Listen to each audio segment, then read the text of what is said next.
patología, pues como definición se trata de una dermatitis inflamatoria crónica, esto es muy importante, localizada a nivel centrofacial y que puede comprometer también los ojos. Entonces, esta es de carácter multifactorial y los pacientes tienden a tener remisiones y exacerbaciones. Es por ello que es pues, una enfermedad crónica, ¿no? Clínicamente se caracteriza por la presencia ya sea de pápula, edema, pústulas, telangiectasias e hipertrofia de las glándulas sebáceas que nos conducirán a las esquimas. Esta se produce más o menos en pacientes entre los 30 a 50 años. Esto hay que tenerlo muy en cuenta también. Es más frecuente en mujeres, en algunos estudios, pero mientras que en otros se habla de que se produce de igual forma tanto en hombres como en mujeres y compromete el 5% de la población adulta. Entonces, la rosácea tiene diversos factores que van a estar implicados en su patogenia. Entre los más importantes vienen a ser los ambientales, por ejemplo, la exposición al calor, que posteriormente ya entenderemos por qué. También se habla de una desregulación inmune, también algo muy importante a considerar que la rosácea es una desregulación neuromuscular y neuroinmune. También se habla de una disfunción de la barrera cutánea, una disbiosis microbiana, también se ha visto disfunción a nivel de glándulas sebáceas, condiciones genéticas y el estrés oxidativo, que son factores que van a estar implicados en la patogenia de la rosácea. Entonces, esto es un gráfico muy bonito porque nos habla acerca de los desencadenantes y cómo participa el sistema inmune para la producción de las manifestaciones clínicas de la rosácea. Ejemplo, las proteasas, ya sea de bacterias o de Demodex, nos conducirán a la activación de dos familias de receptores muy importantes, como los receptores tipo TOL tipo 2 y los PAR2, ¿no? Entonces, la activación de estos producirá una activación de la vía del inflamosoma, ¿no? Entonces, la activación de esta vía conducirá la liberación de citocinas inflamatorias como interleuquina 1, factor de necrosis tumoral.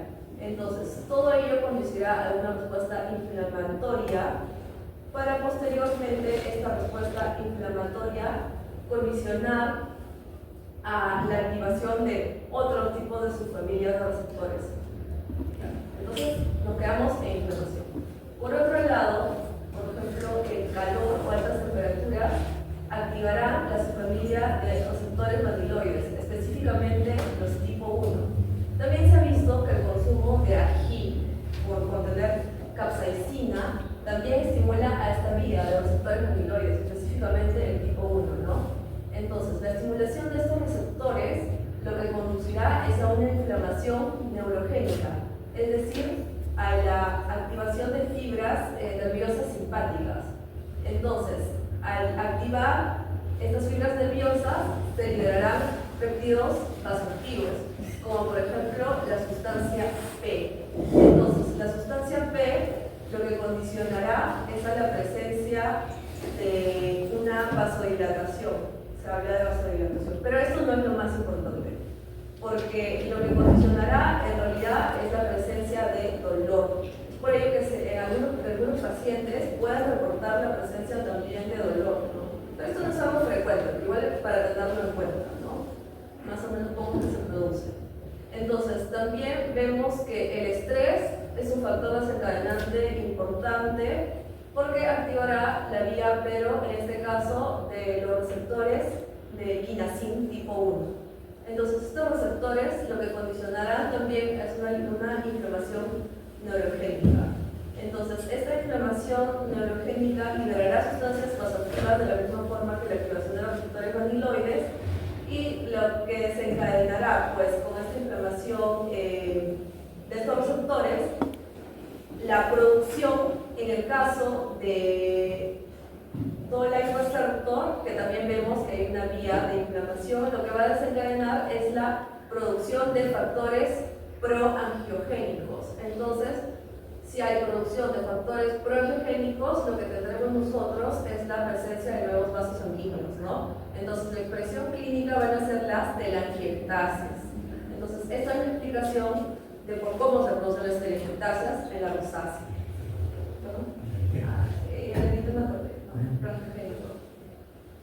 Y también, pues, en el caso de la activación de los receptores PAR, lo que conducirá es a la presencia de vasodilatación, ¿ya? Entonces, una mnemotecnia es L de todo el receptor, telangiectasias, y PAR, pues, el eritema. Ya, el eritema, en caso de rosácea, puede ser persistente o transitorio. También, algunos pacientes reportan la presencia de flashing. Entonces, esto es más o menos la explicación del por qué las manifestaciones clínicas de los pacientes con rosácea. Entonces, como comentamos, la presencia, también se habla de la colonización por Demodex, pero ¿por qué? Porque el Demodex pues, produce proteasas, ¿no? Entonces, al producir proteasas desencadenará una respuesta inflamatoria. Entonces, es por ello que también está implicado en la fisiopatología de la rosácea. También la radiación ultravioleta, ya sabemos por qué. También se habla de una regulación de las glándulas sebáceas, lo que conducirá a una infección de la barrera cutánea por la alteración de la calidad de los lípidos. También una regulación del sistema inmune innato por la presencia de los receptores, por la superactivación o hiperactivación de los receptores tipo TOL2, 4 específicamente. La activación también de mastocitos, lo que nos conducirá a la liberación de histamina, ¿no? Y por ende, vasodilatación, expresión clínica, eritema. También la participación únicamente del sistema inmune innato. Y lo más importante es la regulación vascular, ¿no? ¿Por qué? Por la presencia de factores progénicos como el factor de crecimiento del endotelio vascular, que es el principal, ¿no? Factor progénico. También la regulación neurovascular por la liberación de neuropéptidos, que ya lo conversamos.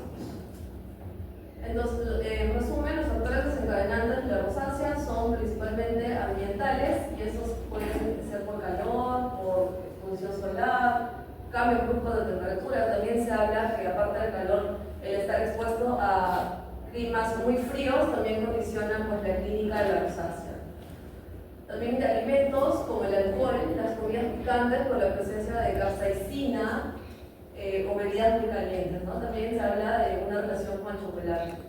También el estrés, la ansiedad, la menopausia son factores que pueden desencadenar rosácea. También el uso de cosméticos, especialmente aquellos que contienen alcohol. Yo digo que a los pacientes o pacientes con rosácea se les tiene que explicar que no pueden usar pues, maquillaje de forma indiscriminada, ¿no? Tienen que tener un uso de cautela con el uso de cosméticos. También corticoides se ha visto como un factor desencadenante. Entonces, en resumen, los factores disparadores o desencadenantes estimularán los receptores tipo TOL para activar la vía de catequicidinas.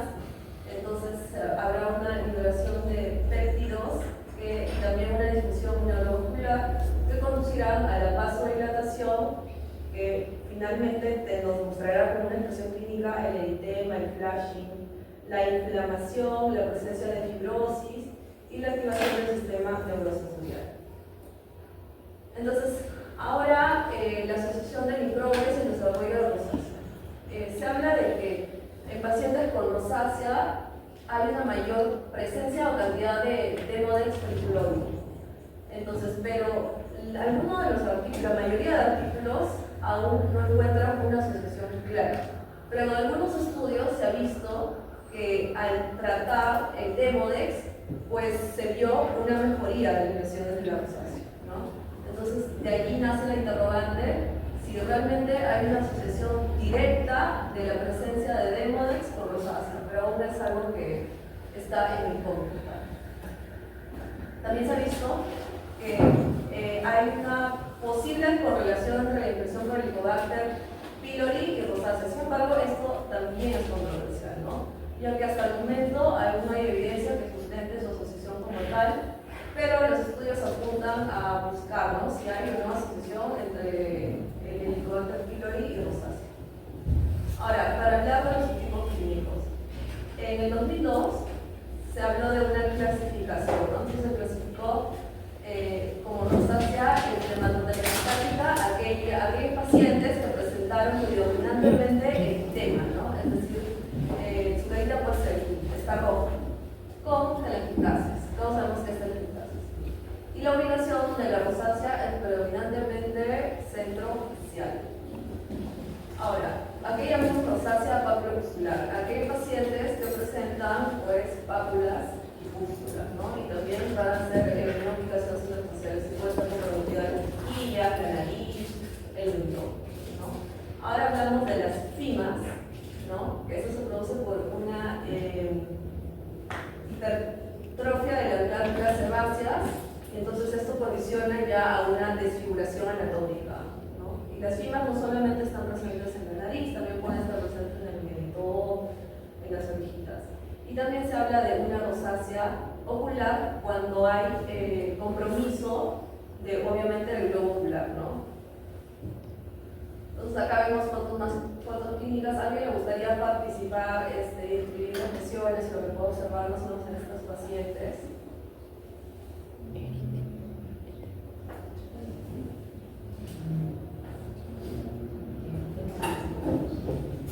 Eritema malar. Eso es un eritema malar. Lesiones eritematosas en zona malar. Chaiko, Naomi, o sea,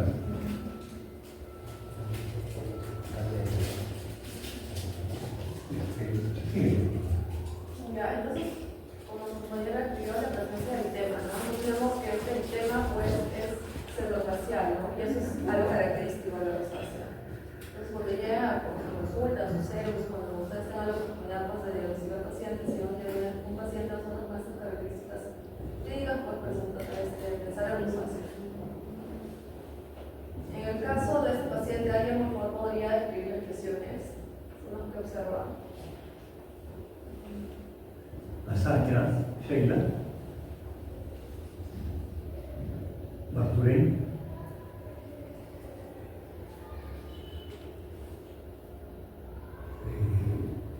Daniel Salomón,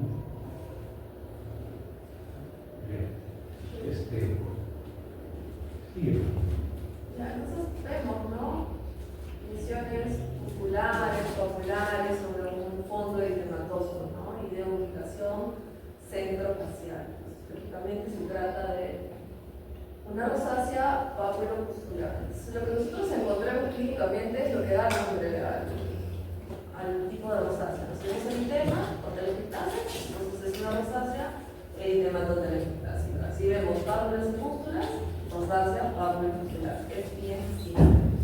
Ahora, si nosotros vemos la presencia pues ya esta desfiguración de la nariz, entonces esto ya sería una fima, ¿no? Se llama, a este hallazgo clínico se le denomina rinofima. Y la zona más frecuentemente comprometida es la nariz, y es más frecuente en hombres. Es raro ver en mujeres, pero puede existir. Ahora, en caso haya compromiso ocular, se dice que más del 50% de los pacientes pueden tener este compromiso, ¿no? Entonces, como vemos a este paciente con eritema a nivel del borde palpebral, ¿no? También con presencia de inyección conjuntival, y con que tiene pues un eritema centrofacial de metástasis, entonces hay que sospechar de una rosácea también ocular, ¿no? Entonces, nosotros lo que tenemos que hacer es derivar a oftalmología. También se hablan de otras formas especiales de rosácea, que es la rosácea granulomatosa, que esta se caracteriza por la presencia de pápulas o nódulos amarillos, estos también pueden ser marrones, rojizos, que van a estar presentes alrededor de la boca, ojos y o mejillas.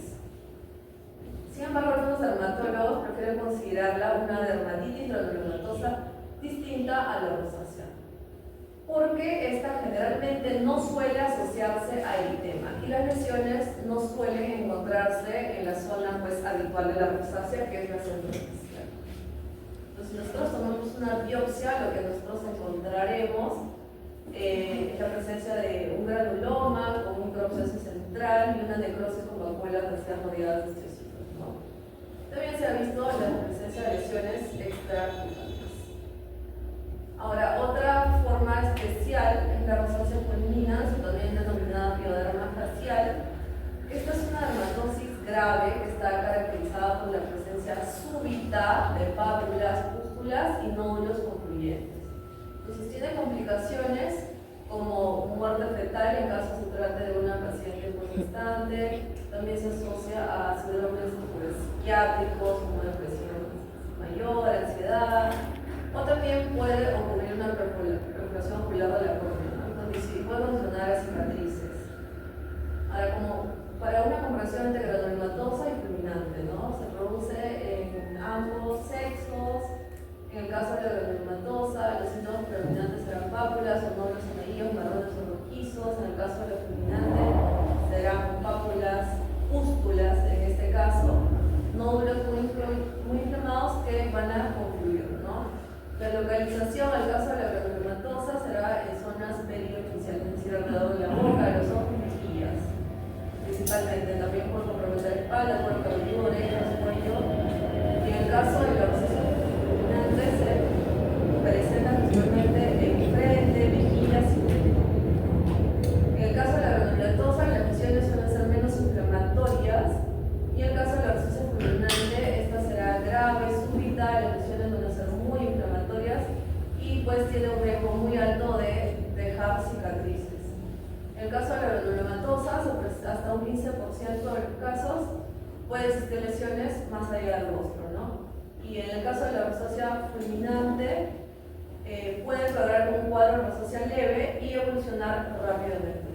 Por eso se dice que es súbita. Ya, también se habla de otro tipo de rosácea especial que es la neurogénica, que se caracteriza por ardor facial, escozor, disestesia desproporcionada con respecto al enrojecimiento, y este se caracteriza por ser recalcitrante a la terapia tradicional. Entonces, si nosotros identificamos estos síntomas que no son habituales en la rosácea, en realidad se presentan, pueden presentarse sí, pero en menor proporción. Ahora, si tenemos un paciente con predominancia de estos síntomas, entonces tenemos que plantear la posibilidad de una rosácea neurogénica. Ahora, existen unos nuevos criterios actualizados en el año 2019, donde ya no hacen pues la denominación de rosácea dermatoclásica, muscular, hematosa, ocular, ¿no? Sino se plantea, se habla acerca de criterios mayores y menores, ¿no? Entonces se considera como hechos diagnósticos aquel paciente que presenta un eritema centrofacial persistente con remisiones o recidivas con factores desencadenantes, ¿no? Y la presencia de cambios hematosos, o sea, cualquiera de esos dos hallazgos le hace referencia a una rosácea.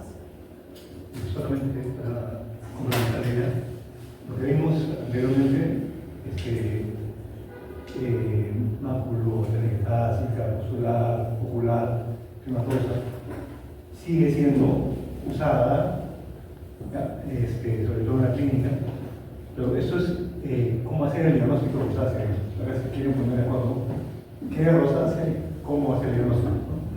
Y ahí están los criterios mayores y menores, ¿no? O sea, ¿cuándo no decir qué es rosácea? No es rosácea. El diagnóstico clínico. ¿Sí o no?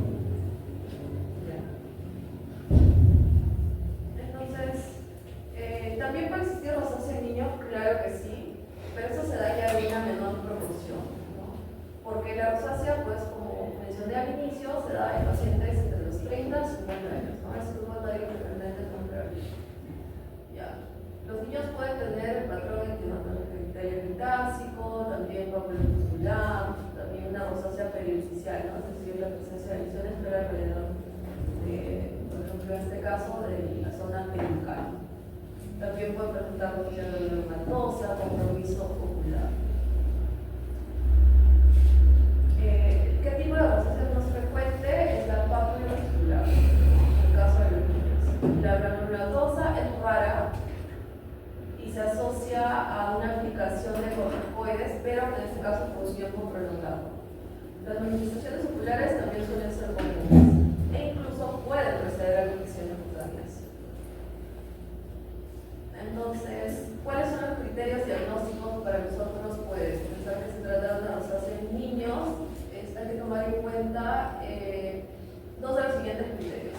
Si el paciente presenta rubor facial persistente o recurrente, la presencia de telas espinas, pápulas, pústulas, pero sin comedones, ¿no? Eso es lo más importante, que la rosácea pues no habrá comedones, ya que los comedones son la visión elemental del acné. Ya sabemos cómo se producen los comedones también. También la distribución centrofacial es algo muy importante y la presencia de manifestaciones oculares, ya sea como chalacio, hiperemia conjuntival, queratitis, ¿no? También se habla de una discusión de pacientes que tienen chalacio recurrente, pues como un factor predictor de rosácea para el futuro. Entonces, la presencia de cualquiera de estos dos criterios ya sería diagnóstico de rosácea en niños. Pero algo muy importante es que las pimas no suelen ocurrir en subrotaria.